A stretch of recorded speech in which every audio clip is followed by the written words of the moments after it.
देखिए, सबसे बड़ी बात यह है कि हम जब बात करते हैं भारत में किसी भी आतंकवादी घटना की, तो हम एक आतंकवाद पीड़ित देश के तौर पर हम गिने जाते हैं दुनिया में, जिसने 80 के दशक से लेकर लगातार 4 दशक से हम आतंकवाद झेलते रहे। लेकिन जो आपने आंकड़ों की बात की, अगर मैं आंकड़ों की बात करूं तो इस देश में आतंकवादी घटनाओं में जितने लोगों की मृत्यु नहीं हुई है, उससे कहीं ज्यादा मौतें इस खूनी नक्सलवाद ने ले ली हैं।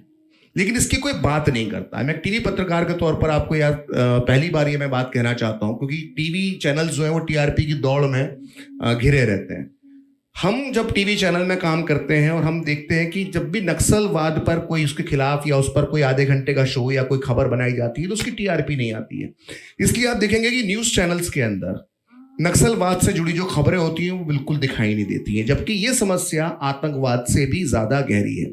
दुर्भाग्य की बात यह है कि जब हम नक्सलवाद की बात करते हैं, उसकी वजह से मारे गए लोगों की बात करते हैं, तो हम नक्सलवाद की जो विचारधारा है उसको हम समझने की कोशिश नहीं करते हैं और ना दूसरों को समझाने की कोशिश करते हैं।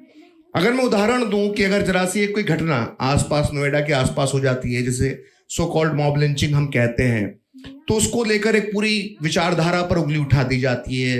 जो संगठन, हिंदुत्ववादी संगठन है, उन पर उंगली उठा दी जाती है।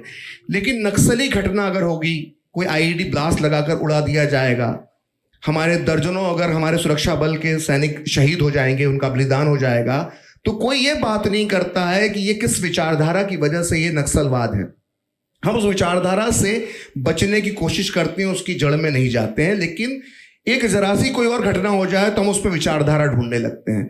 दरअसल नक्सलवाद को उसकी जो मूल विचारधारा है उसको सामने लाना बहुत जरूरी है। देखिए, उदाहरण के तौर पर 74 सुरक्षा बलों के जो सुरक्षा बल के सैनिक थे, वो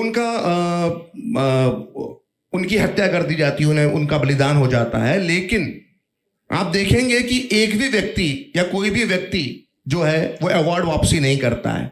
लेकिन एक नोएडा में घटना हो जाती है मॉब लिंचिंग की, और अवार्ड वापसी गैंग जो है पूरे अवार्ड वापसियों का ऐलान लगातार होने लगता है।